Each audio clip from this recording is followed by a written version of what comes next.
Hello and welcome back to the channel Held Dominance. Anthony here. Please remember to like and subscribe, and also click that notification bell if you're enjoying what you've seen and if you want to see more. Coming up in this episode, Catalan's ace has his say over the perception of French clubs in Super League. Results and scorers from the two NRL games in the final regular season round. And Jamaica announced pre-season friendly with a surprise opponent before the World Cup. And we do start with the Catalans Dragons ace, as the playmaker Mitchell Pearce admitted he's left staggering about the opposition of French clubs in Super League. Pearce joined the Dragons at the start of the season and enjoyed a fine debut campaign, helping Steve McNamara's men into the playoffs and a crack at reaching their second successive grand final. This season has seen two French clubs in Super League for the first time, with Toulouse Olympique battling in vain against the drop following their promotion last season. Sylvain Houlier's men will now compete in the championship next season following relegation, but Pearce believes their presence in the top flight has given the competition a major boost. The Australian star said, "When I heard people roll their noses up at French teams, I couldn't believe it. Growing up in a rugby league family and being part in the game a long time, you want the game to spread. There's a good following here, good juniors. It blows my mind that English rugby league wouldn't want a French team. I just don't understand it." Pearce in last November joined Catalans for on a 2-year deal with an option of a third year coming from NRL side Newcastle Knights. The 33-year-old made his NRL debut with the Roosters in 2007 and won the 2013 NRL Premiership with the club after beating Manly in the grand final. Son of Balmain legend Wayne, Pearce has played more than 300 games in the NRL and has also played a 19-state Origin game in 2019 State of Origin games for New South Wales. Pearce added, "I love it in France. It's been a culture change, and as I said, it's very passionate about rugby league in the town, and they've got a good side. It's a big development area for the game. Everyone has got different opinions, and I'm not here to have arguments, but from my end, grow the game. And having a team in France is awesome for the whole international sport."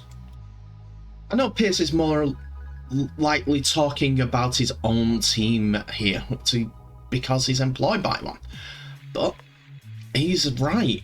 Grow the game. A better French competition at club side will translate to international upsides.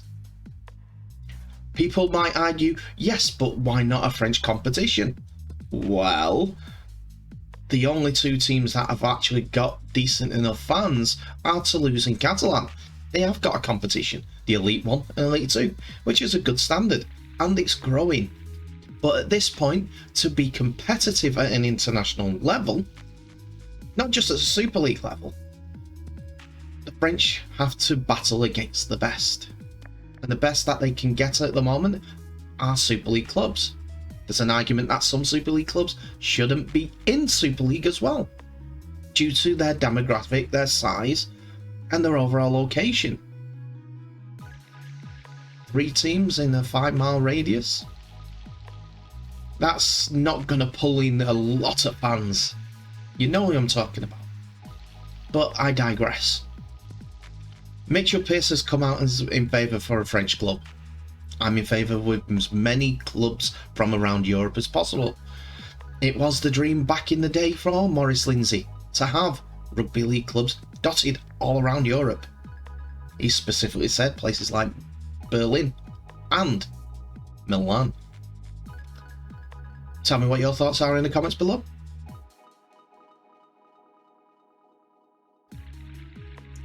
Let's get on to the NRL games now, with the Canterbury Bankstown Bulldogs facing Manly Warringah Seagulls. And with only pride to play for, the Bulldogs and the Seagulls will be looking to finish a disappointing season on a high at Accor Stadium.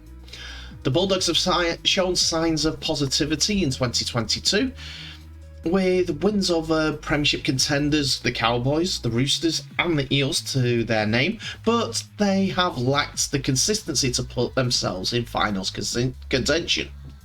Manly were right in the mix after round 18, but they failed to register a win since and will finish the season in 11th, regardless of this week's result. The absence of Tom Tarajovic for the second half of the season certainly hurt the Seagulls' chances, but most expected them to still be in the finals hunt as we enter the last round of the season. So who have the two sides named in the squads? Well, here are the two sides. Firstly, we're going to go through the Bulldogs, as Corey Waddell is back from suspension in the second row, so Joe Stimpson returns to the bench. Tavita Pangai Jr. also returns to the bench after playing in the New South Wales Cup on Saturday. Harrison Edwards and Josh Stuckley drop out. There were no changes to the team when the lineups were ratified in the final 60 minutes before kickoff. For the Seagulls, centre Brad Parker drops out on Thursday after a hamstring injury in training. He's replaced in the starting lineup by another Travojevic, Ben this time, with James Raumanos added to the bench for his NRL debut. Youngster KO Weeks moves to the starting side at fullback, and Tolutau Kola shifts to the centre. Andrew Davey and Dylan Walker join the starting back. Josh Alawai will miss the game due to compassionate grounds. And the game turned out to be an absolute epic in conditions which got better later on after getting worse early on. It was Manly that got off the starting blocks first, with Daly Cherry Evans getting in the end of a flowing move from halfway. Fantastic effort. Before Christian Polotu got on the end of a cut-out long ball from Daly Cherry Evans near to the try line. Martin Tapau scored from close range on the 17th minute to take the half-time scoring for the Seagulls to 16. Braden Burns got on the end of a flowing move to the right edge to score in the corner before Zach Docker-Clay scored from dummy half for his first NRL try. Aaron Shupp after half-time scored a long-distance try after intercepting the ball, with huge props going to Josh Adokar for blocking the retreating defenders. Amole Olokelwatu got on the end of a DCE grubber on the right edge to score the fourth try for the Sea Eagles, before Carl Flanagan got on the end of his own kick, and a few mistakes by the Manly Seagulls in wet conditions, as the conditions got worse once again, to score in the right corner. Matt Burton had the chance to finish it off on the 20-all and add a 2-point conversion, but he missed it well to the left. But on the 78th minute, he kicked a 1-point field goal, so that the Bulldogs came away 21 points to 20 victors. So now back to the Rugby League World Cup, as Jamaica are getting set for their debut appearance in the Rugby League World Cup, and will face a surprising opponent, because, well, for one, I thought they actually folded. That opponent is going to be Cumbria Rugby League, after they reformed recently as part of their preparations for the tournament on October the 7th. The World Cup warm-up match will take place at Derwent Park in Workington on Friday, the October the 7th, and Cumbria's three professional clubs, Barrow Raiders, Workington Town and Whitehaven, have all held talks aimed at reviving the Cumbrian Rugby League brand. They have joined the international fixture cycle. Well, they've done so to have a view of joining the international fixture cycle and bringing top-class rugby league to the area. The appetite amongst all three clubs to form a joint Cumbrian Rugby League board is there to be seen. Their specific aim is to raise the profile of the game across the region. In a statement, they said, "We were approached very enthusiastically by the Jamaican management team to help with their preparations for the World Cup," a statement from the Cumbrian Rugby League Coordinating Committee, too many C's in that, has read, and to help promote the Cumbrian Rugby League brand. That has provided the perfect opportunity to bring the three clubs together in this partnership. In addition to this first exciting fixture, the intention is that there will be at least one fixture from the county each year. Country. Take two. In addition to the first exciting fixture, the intention is there will be at least one fixture for the county each year, with the home venue rotated amongst the three clubs. With the possibility of recent internal analysis of the game might bring more international fixtures, Cumbria could provide a perfect opposition. Gilbert Park hasn't been a place that hasn't shied away from holding rugby league internationals. There was a rugby union international also, but we won't talk about that. But it held the Maori versus Samoa game in the 2000 World Cup. They've also held games in the 2014 European Cup, Scotland versus Wales, and hosted two matches in the Rugby World Cup 2013, with Scotland ties against Tonga and Italy during that year. There was also a Four Nations clash in 2016 between New Zealand and Scotland, which ended in an 18-all draw. The Cumbrian board continued. The fixture at Derwent Park promises to be a great occasion for the county. The intention is that there will be an early evening start to rugby-related events and entertainment that will involve the whole community.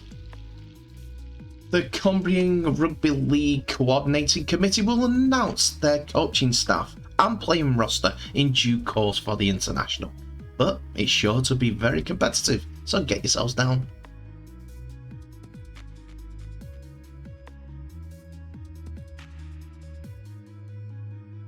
Let's finish the episode with the Roosters versus the Rabbitohs, as one of the game's greatest rivalries will mark the official opening of the new Allianz Stadium, with the winners set to secure a home match for the opening weekend of the finals.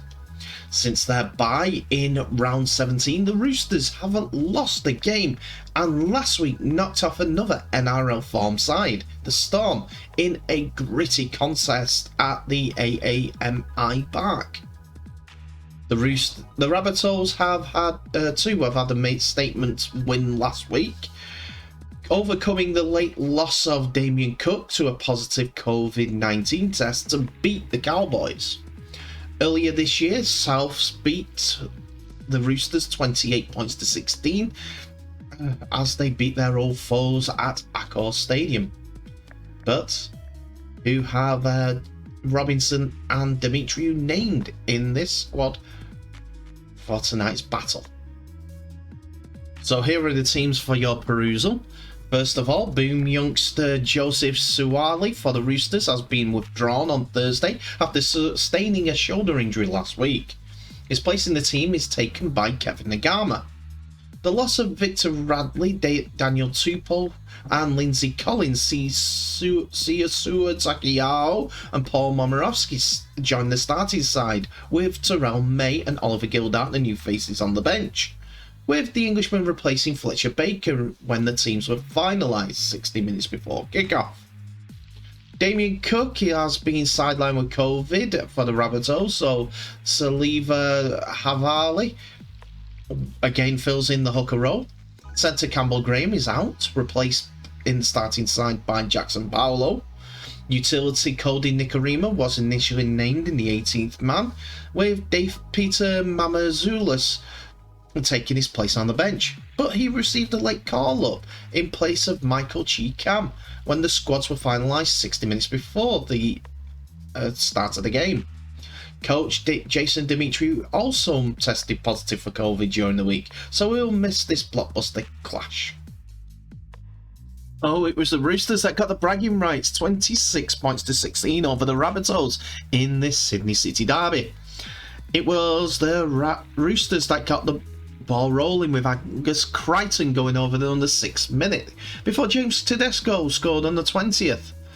Peter Mamazoulias scored his first ever NRL try on the 64th minute before Sam Walker scored on the 30th minute. Walker had already put over a penalty goal and kicked 3 conversions to give the Roosters a 20 points to 6 half-time lead, with Latrell Mitchell kicking 1 goal. After half-time, it was Egan Butcher that scored on the 43rd minute before Walker converting, and that was 26 points to 6. Tane Milne then got his motor running with a 50th minute try, which Latrell Mitchell scored for the conversion for. But Mitchell found himself in the bin in the 69th minute, and that didn't deter the Rabbitohs, as Tane Milne went over for his second try. Unfortunately, this try wasn't converted. Nat Butcher also found himself in the bin on the 77th minute. The win went the way of the Roosters, 26 points to 16. And that's it for another episode, ladies and gentlemen. Thank you so much for watching. Please remember to like, subscribe and share this video worldwide, as well as clicking that notification bell for any updates on new videos that may be coming your way. Tell me what your thoughts are of today's video in the comment section below. There's a lot to go through. Cumbria RL coming back to face Jamaica. Tell me what your thoughts are in the comments. No talk of mergers. I'm warning you. But anyway, please be civilized between them. What about the idea that Mitchell Pearce has over the French teams? Do you think that Super League has a problem with them? I know that you speak to some fans and they don't see the benefits, but I don't think that they're the ones that will go down to the south of France. What about the 2 games?